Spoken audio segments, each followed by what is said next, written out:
Theme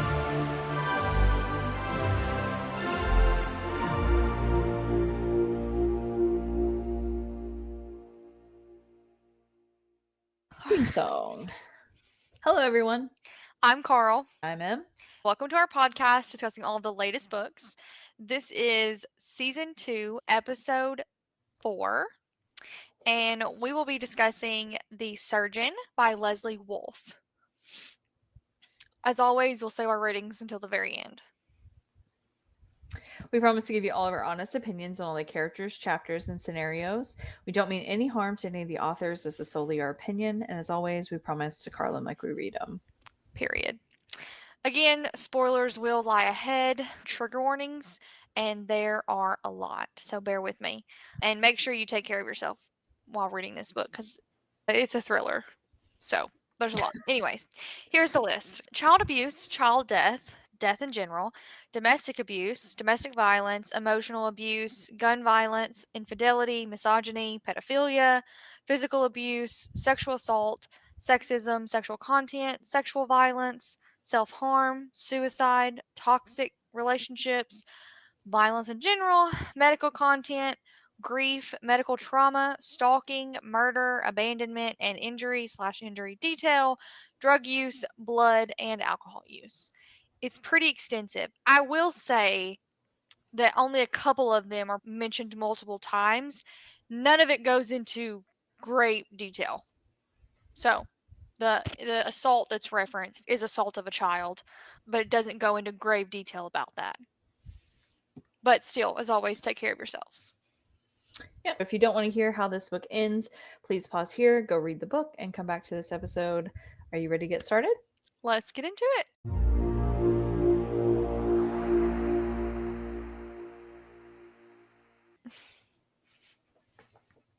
Also, I just wanted to add before we get started, I wore my cute little shirt for our Halloween vibe because this episode comes out right before Halloween. It comes out. It's about 2 weeks 18th. before Halloween. Okay, so I'm going to read the blurb for the book, and I read this on KU, so I don't have the book to hold up, just so you know. But that also means that you could read it on KU. I didn't know you bought it. I've had it for a while. It looks really digital when you're holding it. Like that's crazy. That's weird. It's a good printed. It's a good cover. It definitely looks can be deceiving. Yeah, that's a good point. Okay, so here's the blurb. Trusted surgeon, loving wife, murderer? Before my world came crashing down, I had it all. The successful career I dreamed of, the beautiful red brick home where I could relax in front of the fire, the handsome, devoted husband whose blue eyes and charming smile always made me feel safe. As I call time of death, my voice is steady. My colleagues stand hushed around me, their eyes on me, confused, concerned. I have never lost a patient until today. My hands tremble inside their gloves. I slide down the cold tiled walls, my heart racing in my chest. I have never hated a patient until today. But what choice did I have once I recognized him? And what will I do to protect myself if someone learns the truth? A Kindle #1 in Amazon's charts bestseller, The Surgeon is a totally gripping psychological thriller that will have you racing through the pages, gasping for breath, until the final jaw-dropping twist. If you love Frida McFadden, Cherie LaPena, and The Girl in the Train, you won't be able to put this down. So, I'm just going to preface before we get into this episode 2 things. First, when I read that blurb, I thought it meant she killed her husband. She operated on her husband and killed her husband. So, I came into this real confused because that's not what the book's about. 2, totally gripping, racing through the pages, gasping for breath until the final jaw-dropping twist is a lie. That sounds really hateful, and I don't mean to be hateful. There's really no twist. You see it coming the entire time almost. There's one little thing at the end that, like, oh, finally, that kind of makes sense, like where she connects to this whole story, but it's not a twist. And it doesn't really change anything, to be quite frank. I'm going to have a very negative opinion probably throughout this book. I'm going to apologize for that now. It won't be as bad as The Twin, so there's positives, but this is not a book that I would actually recommend for someone else to read. It's okay, just not that great. So, there's that. I love that's where the story lies in your ranking. It's not as bad as The Twin or The Lovely Bones. Which The Lovely Bones, I didn't hate as much as you did. But it was so philosophical, and that's not what I wanted it to be. That's why I didn't like it as much. But this one is very mediocre for a thriller. That's the best way I can describe it. It's not bad. It's just mediocre. It's not jaw-dropping. It's not page-turning. As we get into it, I'll talk about it more, but that could be, like, some of the tropes that were included that kind of made it less interesting for me. So, we'll see. Okay.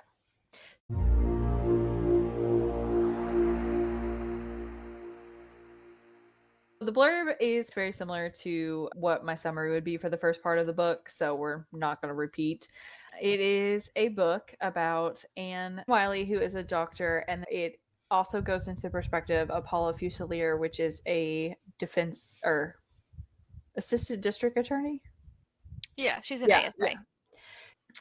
It kind of goes back and forth between these two perspectives, which makes it a little bit confusing in my opinion, just because it's like they have a storyline together and then they have their own storylines going separately. So we start off the first chapter And is oh, sorry, before we dive in, I just had a question. I listened to it, so I got two different voices. I knew who was talking, but then I jumped into reading the last 10 chapters, and it doesn't say who's talking at the beginning of the chapter. Is that how your book was as well?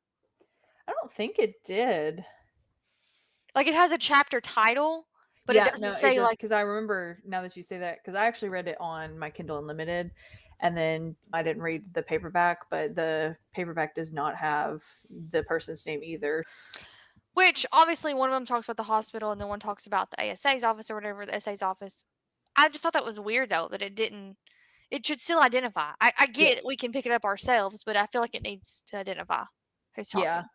I think that's part of it that made it a little bit more confusing for me, just because I would be like maybe starting to get invested in like one side of the story and then it flips. And then I'm Mhm. like, wait, that doesn't make sense. What just happened? Oh, wait, hold on. It's a whole different person.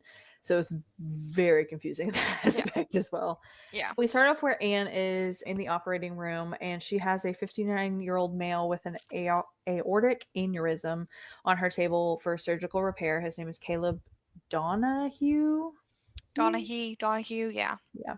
And she has her team surrounding her, which is comprised of Madison, Lee Chin, Tom Crosley, and Dr. Bolinger, the anesthesiologist. She pinpoints the fact that she has called time of death on this man.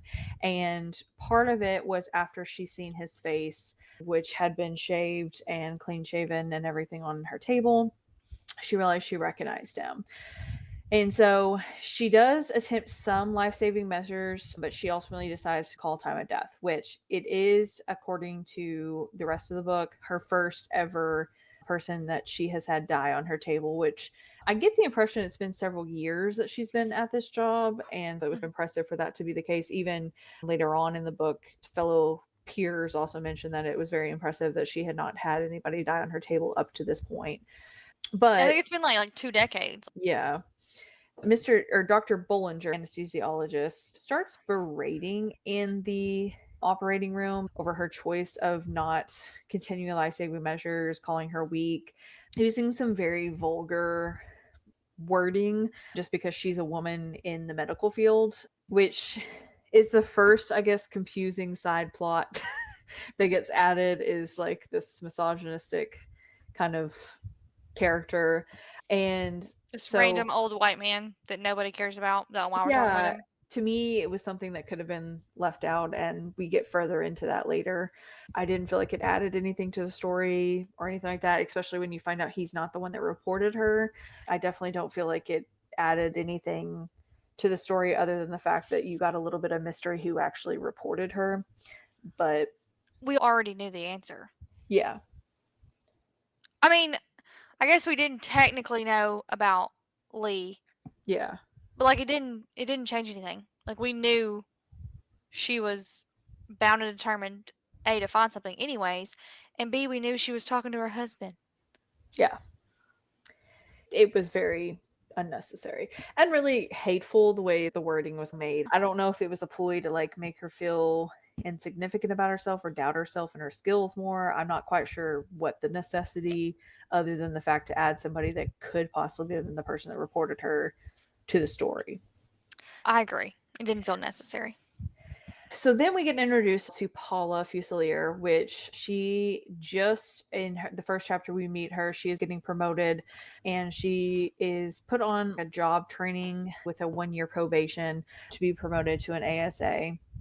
She is celebrating the promotion with her team, which is comprised with Marie, who is her assistant, and Adam, who is her investigator. She receives a text with a coded message to report to a hotel room to meet up with who she calls Mr. Mayor, which is kind of another side plot that kind of just goes crazy, which it's not really the cheating or the sleeping with Mr. Mayor. For me, that was kind of the, because I mean, that made sense with the storyline, but the whole fact of like, she's basically, she got this promotion and now she's going to add things to his run for mayor, and she was going to add like benefit to him, and like all of that kind of like mutual beneficiary stuff is why we're kind of sleeping together, is kind of how she put it.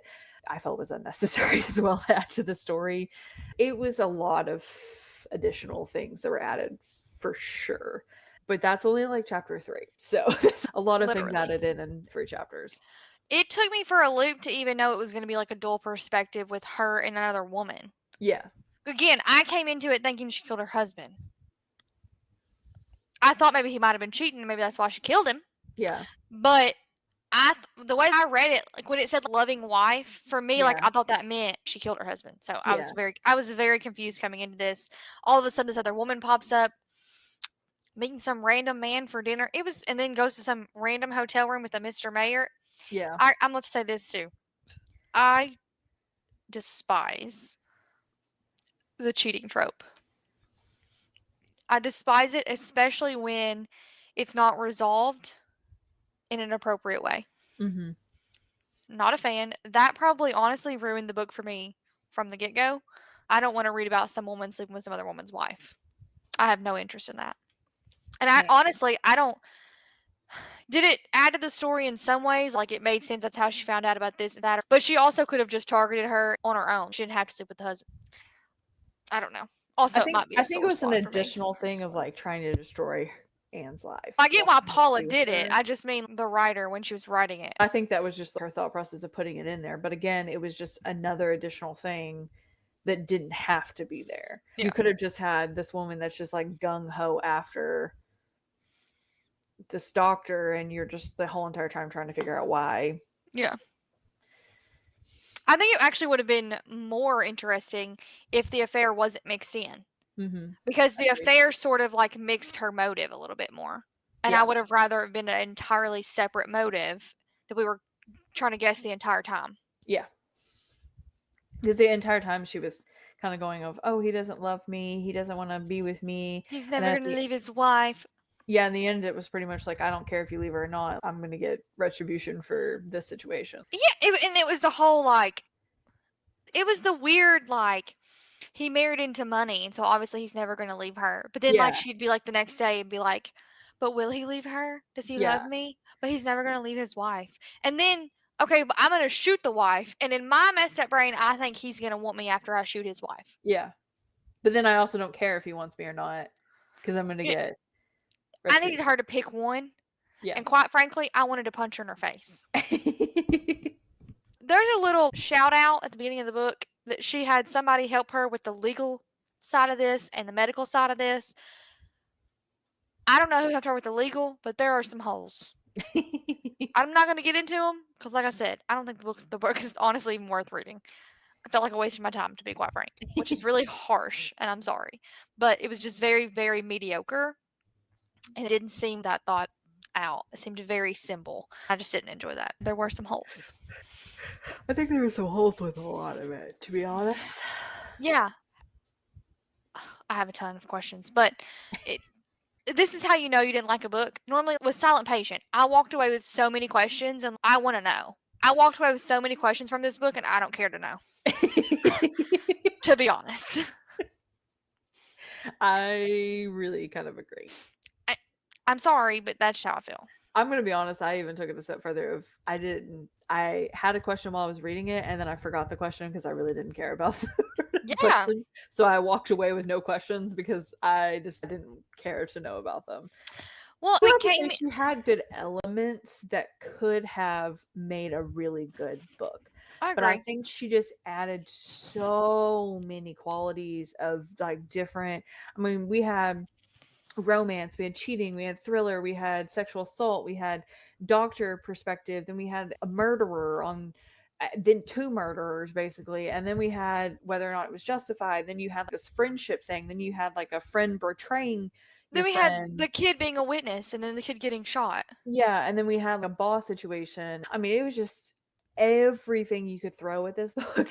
I feel like was thrown in there. It wasn't hard to keep up with, but everything got spoiled. Like you already knew by a chapter or two later, like why it was in there, and Mhm. it wasn't like good intrigue to continue reading. To me, a mystery psychological suspense thriller should have something that like at the very end should be like, oh my god, like I never saw it coming.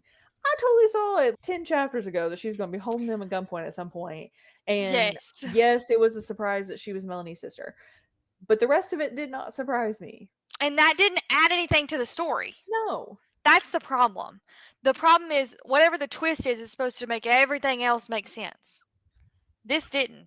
No. This It girl made was more sense crazy. that she was a jealous mistress. Correct. I agree. Also, my thing, the like, I hate her because she's had a perfect life and gotten everything she's ever wanted. She's ever worked hard for anything in her life. And like, I've had to live this horrible life and oh, woe is me. And like, now I fight for the underdog as an ASA. I'm sorry. I'm on the other side of that line. So I have a totally different opinion about who fights for the people. Mhm. But also, so childish. You're Yeah. 40 years old. I do not want to read about you talking to yourself like that. Grow up. Yeah. I agree. Literally. Grow up. Then, like, to add that the doctor liked to be whipped in bed. What did that add to Yeah. the story? Or that the husband liked to be straddled by Paula and rode. What did that add to the story? Yeah. I was like, are we trying to go like the smut? Like we're supposed to like be adding some smut in here? Like what are we like it was I just kept thinking so there had to be a much. death between. So, again, coming into it, I thought maybe the husband died. Then as I was reading it, I was like, "Oh, what if Anne dies? What if he kills her to like cover it all up?" And then they plan it together, and that's how Then I kept Mhm. thinking like maybe that's where it was going to go. That would have been more interesting to me. Yeah. That's not where it went. I thought No. he's going to just wrap the belt around her neck and strangle her. That's not where it went. Nope.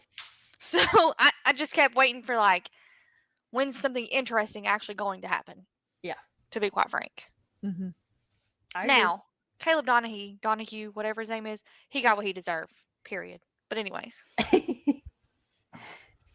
So Anne is we go back into a chapter with her where she is trying to figure out why the heart still had not made any movements to beat after all the life-saving measures, and that kind of becomes her main storyline for the rest of the book. yeah, um her anxiety yeah. and paranoia, and part of that is trying to figure out what exactly happened. Yeah. So then Paula says how she meets up with Mr. Mayer a couple times a week. They believe they're mutually beneficial for each other in sharing information, especially now that she's ASA. And we end up back into Anna's perspective where she's having a hard time coming to the realization that she's lost her first patient, and she starts replaying moments in her head from the surgery. And then she also has kind of a flashback where she is learning how to perform sutures from her father on Thanksgiving Day. That was also an unnecessary flashback in my mind. Really didn't give us any context. It was about a whole chapter of her just learning how to suture a turkey, only for her to ask her question of, what would he think about my situation now? It was unnecessary, didn't add anything whatsoever. Well, and part of my like overall issue with like the husband and wife, and then the husband pillow talking with the mistress or whatever, there is a privilege that a husband and wife have. There's two of them actually, but one of them is marital communications, where he could not have testified against her to what she said to just him. Now, if somebody else was present, they could testify about what she said. Mm-hmm. But between him and her, both parties have to consent to the testimony about marital communications. So it's like just a little piece there that had in the back of my mind the entire time that's wrong and would destroy most of this book, to be quite frank. Yeah. So I don't know who the person was talked to about the legal side of it, but I couldn't get that out of my head. So every time it was like, well, her husband said this to this or whatever, said this to her husband. And I was like, but that doesn't matter. Yeah. because it can't be talked about. Especially the ending. I thought that at the end, I was like, okay, which I mean, I only brushed it off as the fact that she's a surgeon and he's the legal person, so maybe that's where she didn't know that existed, but That's how I wrote it off, was that maybe he just knew she wouldn't know about it. But yeah. also, I don't know if she's that educated. I Yeah. feel like it would. I don't know. I have a hard time believing that she wouldn't know that, but maybe not. Maybe that's how we can make it make sense, is that, At least that part. yeah, the rest of it. But even Paula should have known that from the beginning. So True. Paula knew anything she said couldn't be used. Anything he said to Paula couldn't be used. If I'm gonna be So honest, a lot of what Paula said or did, just the went in ent one ear and out the other. no, the entire time the only thought that came through my head was, "How the heck did she get the ASA position?" Yeah, Because I I feel agree. like I had more legal knowledge than she did, Yeah. and I didn't go to anything but criminal justice. Yeah. So, Yeah. I don't understand how a lot of it made sense, and even, like, when your investigator is like, "Hey, I think you're overstepping a lot of lines, and I don't really trust your opinion." Yeah. I feel like that's the point. And then Yeah. even then, we don't even know if he's the Agreed. one that reported her to Mitch. We just assume that that's what and she assumes it, but Yeah. No, I hardly agree. I kept thinking, and here's the thing, okay? And I know some people probably love to believe that, like, the state is really on their side. I don't agree with that, but whatever. She's not going out and investigating a single thing on her own. That is mm-mm, not how it works mm-mm. at all. And the fact that she did, okay, at the end when her boss finally called her out and he was like, "You were sleeping with her husband on government time. Yeah, How could you possibly try to justify that?" yeah, She was like, "Well, it was interviews." yeah, Then none of those interviews can count because yeah. you were writing him when he was telling you what she supposedly said. So none of that's admissible, and it's not admissible anyways. I just kept getting madder and madder. I was like, this is so stupid. Well, I mean, he made the point that nothing that she collected on this case would basically been able to use because even the people No, that she interviewed from the hospital, she didn't give them an opportunity to have representation for themselves. no. Well, So, and she had been told to not. Well, see, here's the problem. So she was. That's why I said you're walking a fine line talking about they weren't in a custodial investigation, because that happens with the police. The yeah, police are the people actually investigating. So when she, as an ASA, went out there, she would have argued like, "Well, that doesn't even qualify as custodial investigation because I can't arrest them. I don't have yeah, that power," which is BS because she knew what she was doing. And then she was informed to not communicate with anybody at the hospital unless counsel was present, and she disregarded that. yeah, There's not a single thing that she learned that would have been admissible. That's also why, though, she was talking about the grand jury, because you can present things to a grand jury that you can't present at a trial, which is also BS, but whatever. So it's like, I don't know. That was running my mind this entire time, and I was like, "This is stupid." Her husband should know that none of this is admissible, so her husband should tell her not to be worried about it. Does he do that? No. yeah. I don't know what law school they went to, but they didn't do very good. No. There And was I there went to a mediocre one, so there was a lot that even I knew and I didn't go, so I got tickled though at the end when she was like, "There's only one of us that knows how to kill somebody without leaving any evidence or something, and yeah, that's like me." 12 ways to stop a heart or something like that. And I was like, "Girl, it ain't just you, baby. Yeah, It ain't just you." He must not do criminal law, because if he did criminal law, he would also know 12 ways to stop a heart. true. But anyways, it was just ridiculous. So Anne is in her paranoia state, panicking every time she hears sirens. She has generally like convinced herself that she has killed this man by not continuing life-saving measures. And she also has this random flashback about how she declined her husband proposing for the first time and that she basically told him like they couldn't be together because her career is demanding and he was like, well, so is mine, and then they moved in together with her mom. It was again unnecessary storyline, I guess, to try to prove how like committed they've been to each other or something. I don't know. I personally am kind of on Paula's side whenever she's talking about how he's only with her for the money kind of thing. Like, it kind of got that vibe from him, but Same. I don't know. It was he also gave a little bit too much to her and her mom for me to fully believe that, but still it was I don't know. No, do you know how mad I would have been if I had financially supported his run for mayor, and then he comes home and threatens me to tell the truth about Caleb if I don't stay with him? Mhm. I was like, "You ain't gonna be mayor." Well, my question too was I how don't in the care. heck is he an attorney and not making bank? Oh, well, he makes money now. If he's an attorney in Chicago, I don't care what he does, he's making decent money. Well, then why is the mom financially supporting his campaign run? Because he's not making the level of money that they have. But because they're old money, so, like, essentially it's been built up over time. But my thing is if he's living with her mom, he may have car payment, car insurance, and a phone. You can't have that much, that's fair. So, like, I mean, if Bill-wise. he's bringing home 8 grand a month, That's fair. That's fair. I agree. And he's making well, did it ever say specifically what wait, doesn't he work in the governor's office? I thought he was an attorney. He is, but in the governor's office, I think. I honestly don't remember. Because I thought he worked for the current governor. I don't know. He might be in I don't know. Anyways,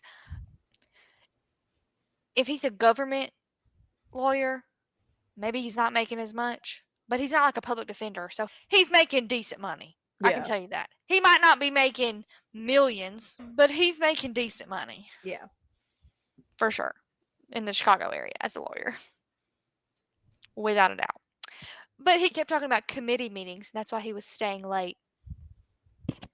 No, he was talking about going to, like, committee meetings and then, like, almost like a banquets of sorts to like, He's full of fundraising it. banquets or She's something full like of that? it. She knew that. She Yeah. knew that's not what he was doing. Coming home clean after a 12-hour day? Bye. And then she gonna ask him to whoop her with the belt. What? Yeah. Which, I'm not kink shaming. You can do whatever you want to do. It just didn't make sense in this context. Not one bit. So it was like, and also, like, my first thought was like, is it showing the difference between, like, with his wife, like, he's in charge, but he gets to be himself, gets to let her be in charge with the mistress or whatever? Was that the point? And were we gonna, like, somehow come out with that later and it be a big deal? You know what I mean? Like, but Yeah. no, Mm, no, that didn't happen. So I don't know. It was weird. not sure at all. It was weird.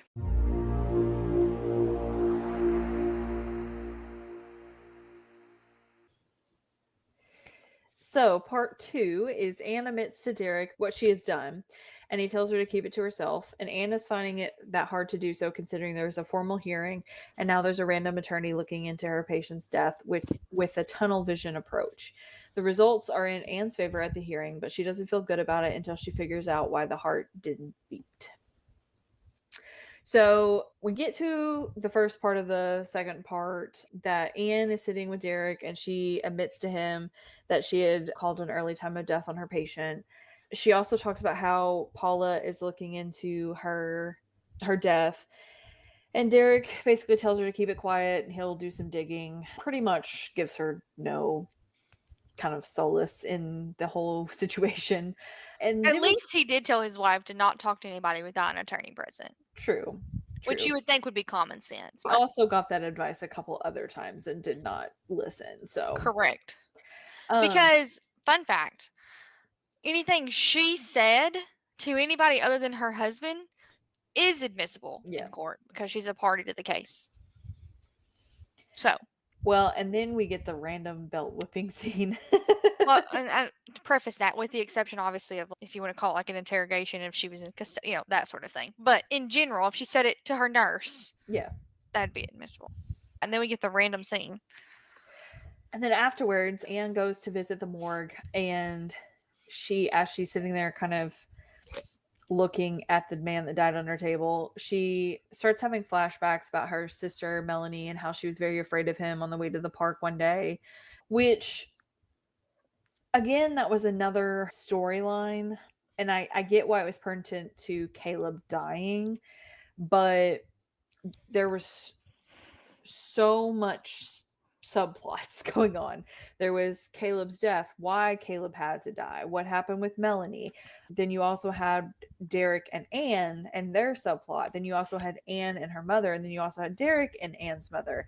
And then you had the cheating situation. Then you had Paula and her boss situation. Then Paula and her investigator. Paula and her secretary. Then you had Anne and her secretary. And then you had Anne and Lee Chin. Anne and her super. I mean, it was just so many subplots that it was just like. And each Agreed. one of them, I feel like she put so much time and effort into establishing it as an importance. And literally none of it pretty much came important other than the fact that Caleb died. Like, Yep. it was a lot. Well, and again, the legal in this was the fact that she shouted out somebody. I'm concerned about that person, and I would Yeah. love to know their actual involvement. If they read the finished product and were like, "That's wrong," or if they just gave her some basics and she messed them up while writing, I don't know. But like she talks about, and honestly, this is probably later on, but she talks about, I'm stuck on it. I can't get past it. She talks about like the adoption paperwork for her sister Mhm. Paula did, that she couldn't get access to that.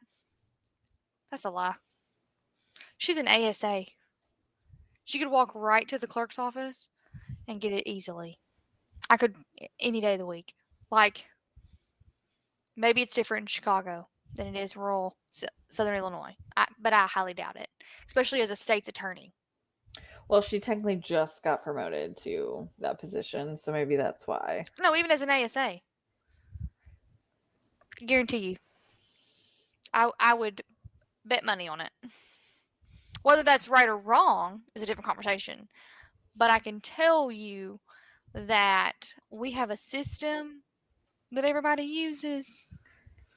So I can tell you that it wouldn't be that difficult. Gotcha. No, she could have found out very quickly and saved us all this time and effort. But the idea of like her becoming a prosecutor to get back at them for adopting her sister Yeah. makes no sense. Yeah. Makes no sense. Well, and the other part is what we were just talking about with her not talking without counsel. Mm-hmm. So Anne gets called to M's office, which M is her supervisor. Em is mean. Yeah. There was mixed emotions with her because there was one scene where she was like, "Oh, let me help you," but the rest of the time she was kind of Hey, not. when she sent that video calling out the husband, I was like, okay, Em, I might like you now. So she's told that there will be a formal hearing into the man's death, which is part of, I guess, the procedure. I'm not from the medical field to say that that happens every time, but in this book, apparently that happens every time there is a death. So M gives her strict instructions not to speak to anybody, including members, family members, and stuff, without hospital counsel, which to me is also not right, in my opinion, because the hospital counsel is going to protect the hospital rather than protect Anne. So I feel like she should have had her own separate counsel that the hospital was referring her to, and not to say, hey, don't speak to anybody, including family members, without like our counsel. Well, the only thing about that is once they have said, like, this is your attorney, and they've engaged in conversations about the case or whatever, there's that confidentiality hits. And so even if the attorney then panicked and was like, hey, we need to distance ourselves from her, what the attorney already learned couldn't be used in the case. Well, my biggest issue was the fact that she wasn't ever given, it didn't seem like a individual conversation with just that attorney. M Mm-hmm. was always present, or another member of staff was always present with that. Yeah. So that kind of breaches, in my mind, the attorney privilege, client Yeah, privilege, that third because there's party. a Yeah. third party. Yeah, they could have M testify about it. Yeah. There's some ways that, depending on how M was present, could technically might have protect the confidentiality. But it is a risk, and I do agree that she should have, as soon as something happened, as soon as they found out the ASA was involved, the hospital's counsel should have sought Anne out and had a conversation with her, so that counsel could essentially document that conversation Yeah. and cover their tails in the long run. That Yeah. they advised her not to do something instead of she did it and now the hospital is stuck with it because it's malpractice insurance or whatever. But Well, and my thing that was confusing to me too is that the second um patient that she has, that she kind of has a moment where it wasn't looking very great. Em calls her to the office and she immediately asks what happened. This one she didn't. She was just like, "Hey, here's counsel. We're gonna have a formal meeting." yeah, So, like, to me, that was kind of off. The only thing I can think of justification with is that it was her first death, and so they were just like, "Oh, we're just gonna do it this way because hopefully there will be another one." And then when there was a close call, they were like, "Hey, we need to maybe sit down and talk about this." But I thought maybe it was because she went to her office and so and she like never goes to her office. So then M knew like she just needed to have a conversation. Maybe I don't know. yeah. It was weird though. Well, and so when she leaves that meeting, she ends up going back to her office where Paula is waiting for her regarding questioning the death of her patient. And then she proceeds to tell Paula details after M just told her not to speak to anybody. I mean, literally walk down the hall and gives this woman details after she was just instructed not to say anything to anybody. Mm-hmm. And even though I think she started off with good intentions, being like, "Hey, there's a formal review, like blah blah blah, I can't talk to you about it," she then proceeds to, whenever she asks her questions, respond with answers. So it backfired. But Anne starts going down this kind of like spiral of reviewing all the paperwork and videos regarding the procedure. And so she notes that she did everything by the book until she saw his face. However, she also then still notes that she did proceed with a couple other things after It took that as us well. 75% of the book for her to admit that she did 2 more minutes of massaging Yeah. the heart. When Yeah. she said that, I thought, girl, case closed. Yeah. Ain't nobody catching you doing nothing. Like, I thought, there's no way. I Yeah. could get you off easy. Even if you got convicted, you'd probably get probation. Like, I started running through. I was like, girl, stop. You're worried for nothing. Jeez. Well, and so Paula goes on her own spiral and she decides that she's going to try to ruin Annie's career because she wants Derek to leave her. So she thinks the best way to get Derek to leave her is by ruining Anne. Which Sorry. makes no sense to me, No. personally. No. That's his money bag. Yeah. Well, I think that's what the purpose was, is if she didn't have a career, there wasn't money coming in. But also it did make sense because they said that the money was coming from the mom. I think So, I think there's an inheritance that she would have yeah. gotten at some point, obviously, and Yeah. probably might have got some of it from dad already. But I mean, and of course, she had her own income as a doctor. Yeah. But I think she had a fat inheritance waiting. Well, I'd say, yeah, if her dad's a doctor and then her mom was, I assume, a nurse. They had a good inheritance on their own. So Yeah. I'm thinking that alone would keep him hanging around because he's going to want half of it. Yeah. And if she's dumb enough to put it into a joint account, then he's entitled to half of it. So Yep. don't do that. So Anne ends up, again, another plot, looking at an old autopsy report for her sister Melanie, and it notes a lot of the previous bruising that she had gotten prior to being adopted. Um, is then trying to get out of a surgery that she was assigned, and she's warned by one of her trainers, I guess is what you would, Mentor. supervisors, mentors, that the investigation that she's under is not normal and that somebody's kind of out to get her, which makes her paranoia go up 20 times more, if that's even possible. So Paula asks her investigator to look more into Anne, and Paula puts out a news article regarding the death of Caleb, which I don't understand how her boss did not catch on to what was going on up to this point. I don't think he's a really good supervisor, in my opinion, based on everything I've learned. But He probably doesn't do much anything anymore. well, no, my thing was He is sent that everybody below him to do it. she talks about how she moves up to the, I think it was the fifth floor or whatever, and that Mhm. she's supposed to be on 3 months of job training and then a year of probation. So where was her job trainer? Where was her probationary check-ins? I mean, It just basically, she moved up to the 5th floor was the only thing that was of significance. If that was not going to be mentioned, wouldn't even thought anything about it. But the fact Yeah. that those 2 things were mentioned specifically in her promotion and then none of that happened, and it seems like this was ongoing for, like, at least 2 months. Yeah. No, I agree. It definitely was, again, unnecessary. It didn't add to the story. Yeah. So Derek, who we end up finding out at some point by this point, is Mr. Mayor. They've had an ongoing affair, and he confronts Paula regarding harassing his wife over the patient's death. And she says that she did not learn about the death from him, it was from somebody at the hospital. So Paula threatens Derek that she could create headlines such as finding cocaine and things like that on him to ruin his mayor's campaign that he's running for, which in this storyline basically shuts him up for a little bit. He's So, an idiot. yeah. So, in the review, she receives the autopsy report, which shows also side plot to this. I thought where the writer was trying to go with that whole entire scene was How to Get Away with Murder.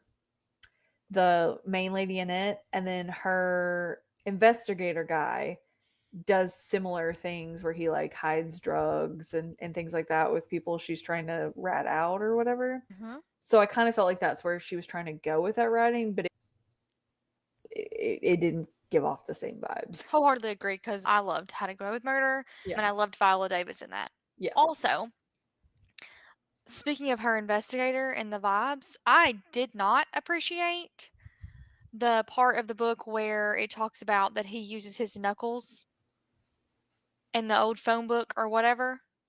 This book came out in 2023. I don't know if Leslie Wolfe is aware, but there is a heavy history in the Cook County area, documented, known for a fact. I actually know men that have experienced it where they were tortured into testifying and, like, not testifying, into admitting to crimes they didn't commit and, like, served years in prison for crimes they did not commit. Yeah. I know a man that was branded so that he would falsely confess. Like, it's not a joke. So I didn't really like that. I kind of thought like it didn't add to the story anything. If we were gonna do it, I felt like we should have like acknowledged that it was a bad thing at least. Yeah. I mean, because like Cook County literally like hooked men up to a car battery, like to electrocute them, like Yeah. like it very heavily tortured people into confessing. There's multiple documented cases of it. Like it's not fictional. It's not a rumor, whatever. So that really kind of actually pissed me off, and I wish that would have been better handled. I'm not opposed to it being included because it educates people about wrong purposes and wrongful Yeah. interrogation techniques and stuff like that. But the way it was handled in this book was ridiculous, and I did not like that. As soon as I read that, I was mad. I had to set the book down for a minute. I was like, okay, you clearly did not have any actual knowledge about this system and what's happened or the history, and I didn't appreciate that. Well, again, I think she just tried to throw the book Yeah. and include everything she possibly could. So, in the review, Anne receives the autopsy report, which ends up showing her that there was too much potassium in the heart, which, even though she flushed the heart, she feels like shouldn't have been there. But as the review is starting, Dr. Bolinger is starting to downgrade and how that she's a woman and that's why she couldn't perform further life saving measures, which the point ends up being made that she has done longer on other patients, so she can. And saying that basically the incident was a long time coming. I mean, if that's the case, she would have gone for as long without any incidents, it sounds like. I But Again, I don't understand why that was even in there.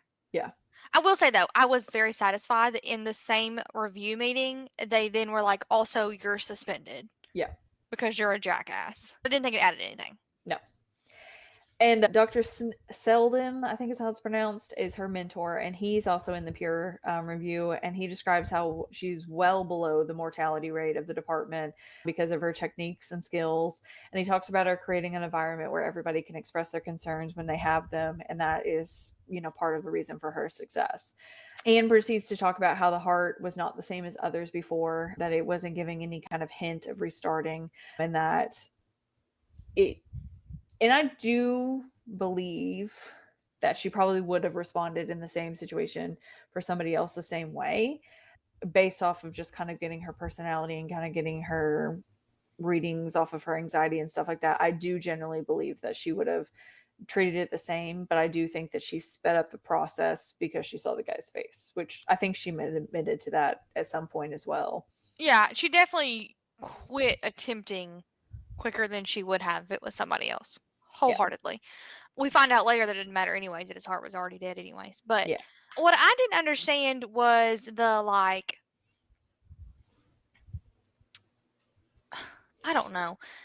I didn't understand the way everybody else kind of acted in that meeting. Like you couldn't get the vibe that they were gonna approve her.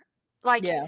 even while she said like the dude that was making her mentor was making the speech or whatever, she said there were some like looks of confusion and like I don't know if that was like to add to the thriller aspect or something. I don't know, but it was weird. And it like tried to make it like suspenseful that like the autopsy report came back that nothing had occurred wrong. But like that wasn't a twist either because she done that. She knew that. Yeah. She didn't do anything wrong because she didn't know who he was at that point. She didn't know who he was till the end. So it didn't make any sense for there to be anything wrong in the autopsy report. You know, like it just so I was like, obviously, that's not a twist. Like, you know, I don't Obviously. every time I say obviously that's what I hear in my head. I don't know. So it was just weird. It was very mediocre. And I'm not gonna say that she writes every book that she writes mediocre. I'm not gonna say that. I have not read more than one book by her, so I don't want to bash her like that. But if she does write like this in her other books, I wouldn't read them. Does she have another books? Yeah, she's several other books. She's several in KU, I know. Oh, yeah. Yeah, so I don't know, but I'm not a fan. So the committee ends up finding her not at fault for the death of Caleb. And so we believe that everything's kind of settled at that point. But however, of course, there's still Paula. Well, speaking of, I would have liked to have known like or I would have liked it to be explained maybe in the doctor's speech, like an average time of attempting to restart the heart. Something to give me context other than what she's done in the past. Do you know what I mean?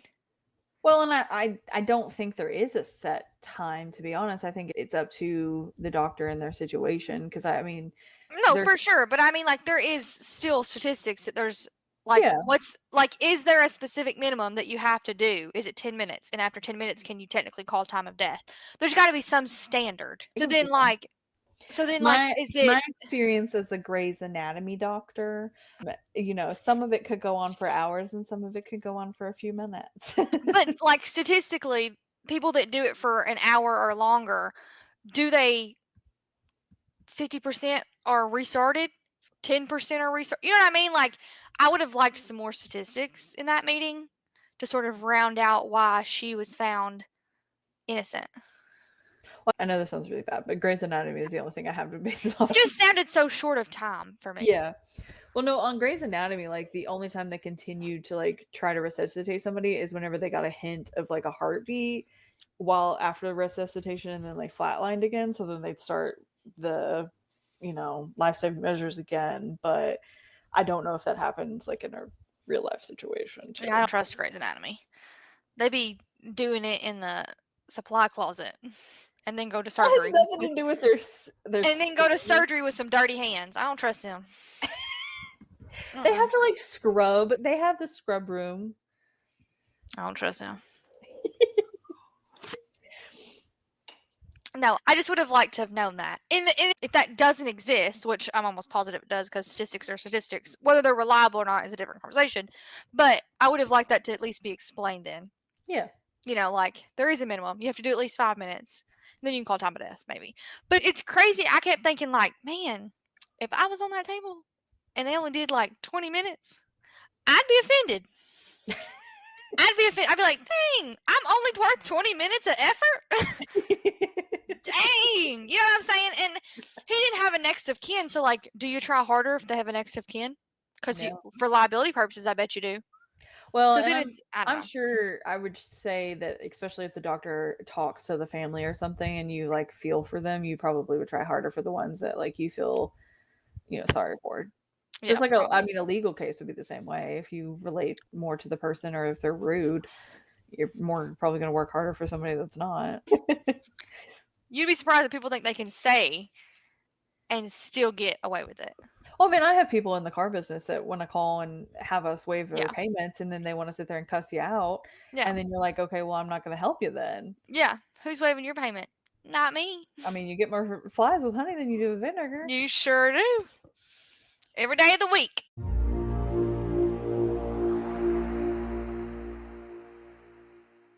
So, in the third part, Paula spirals as her plan to get Annie for murder, Annie, I don't know. It's Anne.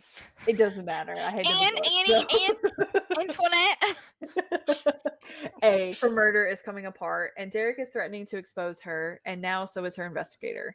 Anne ends up uncovering the truth about the heart and who tampered with it, but she also uncovers why Paula is so hell-bent on coming after her. I gotta say, when I found out it was her mom, I was like, "You go, mom." I literally said out loud once she got home and realized that's who it was, because you said she recognized the silhouette of the nurse at first, so I was thinking it was like Madison or something, and like maybe Madison ended up. No, I thought it was daggum Melanie. Oh, I did for a split second, Yeah, but it talked about she'd held her lifeless body, and so I was like, no, she's yeah, dead. But I thought maybe it was Madison, and maybe like Madison grew up in that home too, and we just didn't know about it. That's kind of yeah, where I thought it was going. Then it wasn't Madison because she didn't confront her. Then she goes home, and it's mom, and I out loud said, okay, that is probably the one person that I would have cleared a security video for is yeah, my mom. Like, yeah, 1000%. Because at first I was like, are you stupid? The video is the only thing that would exonerate you, and you yeah, just deleted it. So I was panicking at first, but then it turned to be mom, and I was like, okay, that makes sense. yeah. That's fair. So after her committee meeting, she is cornered in M's office with Adam, the investigator, who they end up learning that he has no open case against her, but he's been going around the hospital basically asking questions. Called him out. Oh yeah, And but he was like, that was the only point that she seemed that like a was it. strong woman. Is I know! like, With this big man that she's describing. like my thing was it didn't meet her character. It was a No. whole different character. Like Yeah. Madison, I would feel like Madison would have done that, Yeah. not Anne. I So agree. Which I have a hard time believing that cardiovascular surgeon yeah, is a soft, scared to speak up individual. I have yeah, a hard time putting that character with that job title. agreed. Well, and then the M and the lawyer basically say until paperwork shown, she's not allowed to be questioned, which of course they can't produce paperwork because there's not an official investigation. And then there's a random side plot that happens with Paula's child witness who she's forcing to testify, and he's murdered. And she then invited Derek to the arrest of the murderer. And he uses an opportunity to again tell her to leave him and Anne alone. And Paula ends up threatening him again. Let me ask you this. Why did we even have the child in there? Because I thought dad said, if the kid dies, I'm coming after you.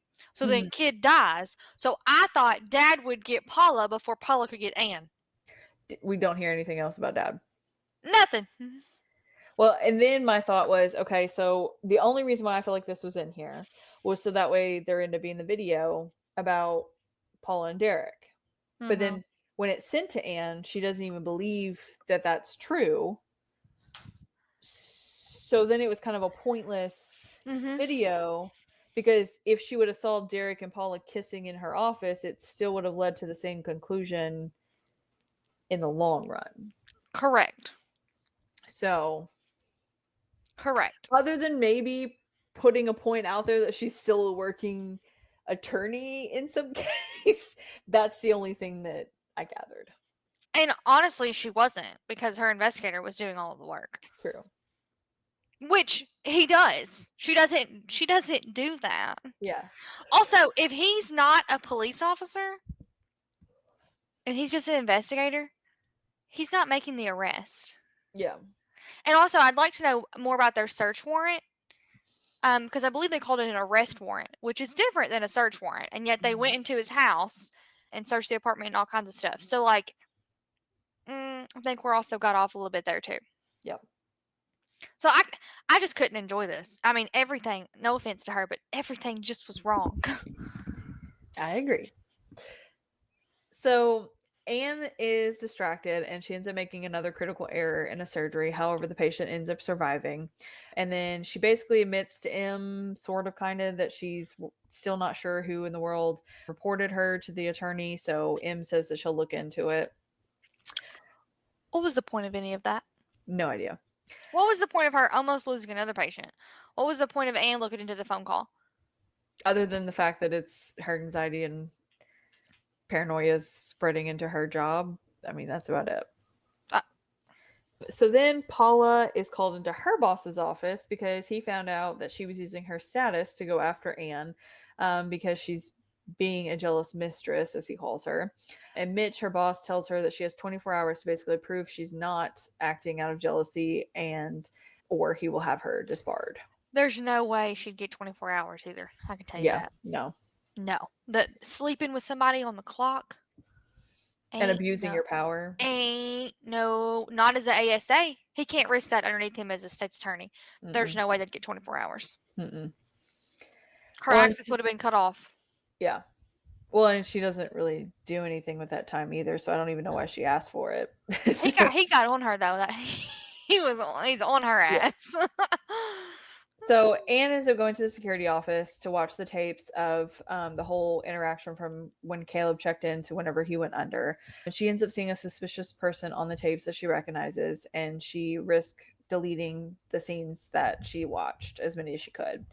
At the same time, she ends up finding out that Lee Chin is who the tip came from to the attorney's office. But apparently, Paula had been threatening to deport his mother since October, which was, I guess, months prior. And so they have all this, and then pretty much Anne brushes it to the side to go home to confront her mom about her injecting Caleb's heart with something. And so they go back and forth about memories of Melanie and how she apparently ended up committing suicide over a boyfriend trying to get frisky with her. Yeah. So then, as all this is going on, someone anonymously sends Anne the photo of Paula and Derek at the crime scene. She brushes it off and doesn't think of anything really of importance. Dumb. And so, Moral of this story: don't trust men. yeah. They're the ones messing this whole thing up. Anybody notice that? A man hurt Paula. That's why Paula's acting out now. Man hurt Melanie. That's why Anne and her mother thought he'd be better off not being resurrected. I guess not resurrected, but you know what I mean, Yeah. resuscitated, whatever. His husband was telling the state's attorney information, about to get her go to prison. Anne's husband was cheating. But then now is going to threaten her and make her stay in their relationship so he can run for mayor. What else? I mean, what the heck? The man shot his pregnant wife or something at the very beginning, then put a hit out on a kid. Moral of the story: men ain't shit. So, That's all I so took glad away. that's what you took away from that. That's all I took. So Paula's out of options, so she ends up holding Derek and Anne hostage in Anne's office. And after she kissed Derek in front of Anne, Anne realizes that that's why Paula was hell-bent on going after her. But she also ends up revealing that she was Melanie's sister, and Paula ended up blaming Anne for stealing her and her death. Which, why blame her? Blame mom and dad. That's what my thought was, is why none of this was going after mom and dad. Speaking of mom and dad, Which, I mean, that could have been a twist of why the dad was dead, because we never figured out why the dad was dead. So that would have made more of like a intense story of like, oh, I'm just picking you off one by one. I haven't had access to your mom, but you're next, kind of thing. that's a good point. Or like, dad's already dead, mom dies at some point in the book, and then at the end we realize that's what's happening, or something like that. Yeah, good point. Another mess up in this book is saying that nobody investigated this alleged sexual abuse of these children in a foster home. Now, did you see not one time that the Department of Family and Children Services, no, the Department of Children and Family Services was not mentioned? Yeah, no. Not one time. I can tell you. They'd go right to that door. And if that little girl had bruises like that, where you can tell just from the bruises, then probably so did Paula, and probably so did every other little girl in that house. Yeah. And they would have took those kids out from those bruises alone. Whether they can prove sexual abuse or not is not the purpose. That's not the story. Yeah. It's not the point. Well, I think there is a mention of, like, the mom saying how her It said it dad took and him her. 4 years of Yeah. calling is what she claims. Yeah, no. Lies. Yeah. No. No. I'm not saying he would have been criminally charged because that's a whole different Yeah. conversation, but DCFS would have pulled them kids out of that house. Yeah. 1,000%. So, in some point, the file that Anne had been keeping on her desk of Caleb falls off, and Paula ends up seeing the face of the guy without his hair. And so she ends up recognizing him and saying that that was who abused her as well. And Derek ends up going for the gun. They end up having like a tussle, and Derek and Paula both end up shot. Both are fine. They both live. But when Derek gets home and gets out of the hospital, she says she wants a divorce. And Derek pretty much says, no, you're not getting a divorce because I know what you did. And pretty much is okay with that because she says that she knows how to stop a heart. And that's the end of the book. I would have rather, here's what I would have liked. I could have dealt with all this nonsense if the book was like Anne writing like a confession letter. This is going to sound crazy because I don't encourage anybody to kill themselves, but let me tell you what would have been a really good plot twist. Anne was writing a letter, her confession letter, like telling all of these details of the story that we just read, and it was like she was going to kill herself to be with Melanie now because she had killed her husband also after she killed Caleb, and then like maybe Paula died too. Let's say Paula died. This long line of people, and she just couldn't live with it anymore. See, my thought is it would be really cool if, like, Madison or Paula or somebody that's working around her every day was actually Melanie, and like she just didn't recognize her because she hasn't seen her, since she was like 11 or 12. And 14. She killed herself when she was 14, I think. oh, insignificant. So I mean, it is, but I mean, just like altogether, like something like that happened, and then like she's going around murdering the people that like wronged her, or again, like I said, where the dad was being killed by Paula, and then the mom killed by Paula, and then now Anne's being killed by Paula. Like something like there was like 20 different ways, and then even if she chose like one to maybe three plots that she had going on in there, and she just stuck with those. I think she thought like she could convince us all that the whole reason that Paula wanted to kill Anne was because of the mistress angle. I think she thought like we were all distracted by that, and then boom, no, actually she wanted to kill her since she was 9 years old because she took her sister from the fall. I think she thought that was going to be like some big reveal, Yeah. but it wasn't. Mm-mm. It wasn't done well. And honestly, by the end of it, I'm not so sure it was about Melanie anymore. Yeah. So I think if she had taken out those, like, I don't know. It's a double edged sword, I guess, but it felt like we were supposed to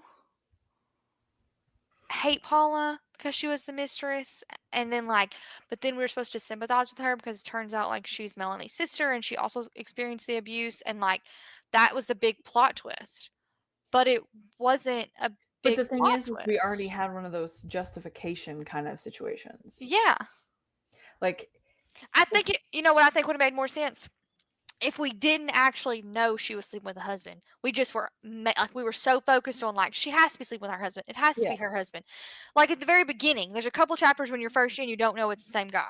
Yeah. I think if that had been the thing the whole time, and like we never knew that it was the same guy, and it appeared to be two different guys, then at the end it's like boom, it's the same guy. I've been using him. Really, and not that I'm in love with him, but I've been using him to find out about you, and now I'm gonna kill you and him because of Melanie or whatever. And Like, but she would have had to take out still like 6 or 7 other plots yeah, for that storyline to actually make sense. I mean, yeah, it's not a big book, but there was so much in yeah. it. I agree. I agree. I don't know.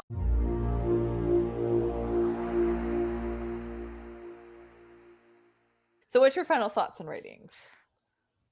Okay, so I'm gonna preface this with I pretty much pick my rating sitting right here, right now. That's the number I give it. I hate to do this. I really do. But my rating is probably a 2.5.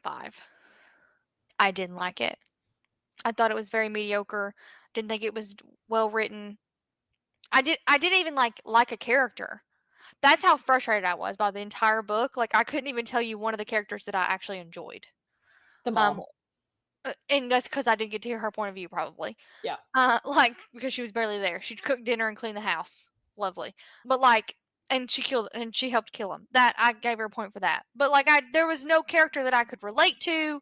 And that's crazy for me to be able to say that because one's an ASA, the guy's an attorney. Like, the fact that I can't relate to anybody in the book is crazy.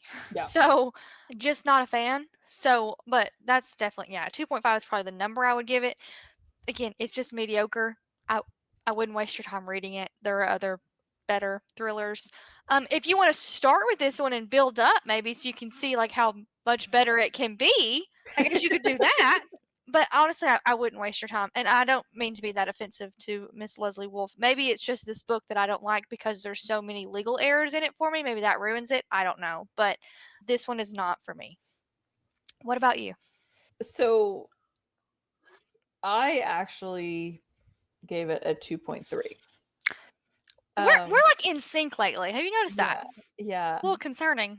It was so much. I really think she needed to sit down and think about all the tropes, plots, everything that she was putting into it and be like, hey, let me cross out a bunch of these and just narrow it down to three and let me build a story off of those three. I still think three is a little maybe too much for her in this small amount of book, but three would have been better than probably 22. So, it was a lot. It was a mess. It was just so all over the place. I mean, first of all, I didn't know whether or not I didn't like that we didn't know who we were really reading. I didn't like that the fact that we get like almost in one chapter we get six different plots and different tropes and different feelings and emotions and things like that.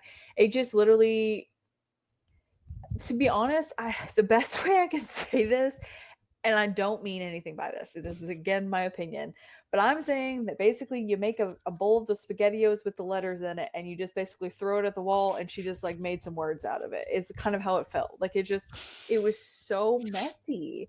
Yeah. It was just. I mean, there wasn't a rhyme or reason to most of it, and even at the end, I didn't feel like there was a rhyme and reason to 90% of the book of why it was even there. I mean, none of it made sense. You had two different emotions of why this woman was going after this chick. You had two different emotions of whether or not this guy's cheating on her. I mean, it was just there was no solid path, I feel like, in this book whatsoever. It didn't become about, I mean, trusted surgeon. We hit on one portion that's that loving wife, I mean, there was maybe one portion of that. Then murderer, okay, there was literally the first chapter we get where she thinks that, and then the rest of the time she's paranoid about being arrested. So, like, I just, it was just so all over the place. Just, she needed to pick one thing and stick with it. Agreed. So, Hardly yeah, agree. 2.3. Okay. Hang on. I'm Sorry. marking I that usually down. don't like to go below 3, but No, I know. I try really hard not to go below a 3. So for us to go below a 3, it's just not worth your time. And and again, honestly, I know that's I read it offensive. really I read it really fast because I was trying to just get through it, to be honest. Like, I was just like, if I stop my momentum, I'm gonna not want to pick it back up, which I did at about 75%. I was like, I put it down because I got back from vacation. I was like, I'm gonna unpack, I'm gonna do all that. It was like Yeah. 6 days later, and I was like, I really don't want to pick up this book again. But I did because I needed to read the last 25%. If it had been a 600-page book, I would have DNF'd it. Yeah. I wanted to DNF it anyways, but I was like, Yeah. it's like 300 pages. You can get through it. Maybe it'll get better. Maybe there's Yeah. a plot twist that'll make everything make sense and you'll Yeah. actually like it. Who knows? Because that's kind of how Silent Patient was. Reading it was very chaotic for me, and I sort of was Yeah. like, what is happening? Like, I almost couldn't enjoy it as much as I wanted to because it was so chaotic. This one, it was chaotic, but, like, every other chapter, like, solved some of that chaos and wasn't like a, "Oh my gosh, I didn't see that Yeah. coming." It wasn't, like, full of plot twists. I don't know that there was a single plot twist, to be quite frank. I wouldn't even call finding out that Melanie was her sister a plot twist. Um, it was like a, "Oh, okay, that kinda makes a little bit more sense why she's so hell bent on killing this woman, but it still doesn't really make sense. No. So yeah, I wouldn't waste your time. I'm sorry, Leslie, but it No, and wasn't. I was It's I not for was me. super excited because I had seen some people talk about this book and talk about that it was good or whatever. But my thing is I they don't trust those obviously people. yeah, I don't trust their opinions any longer, and then not only that, but for the fact that I mean, Silent Patient and Never Lie were both much better. Perfect Marriage was so much better.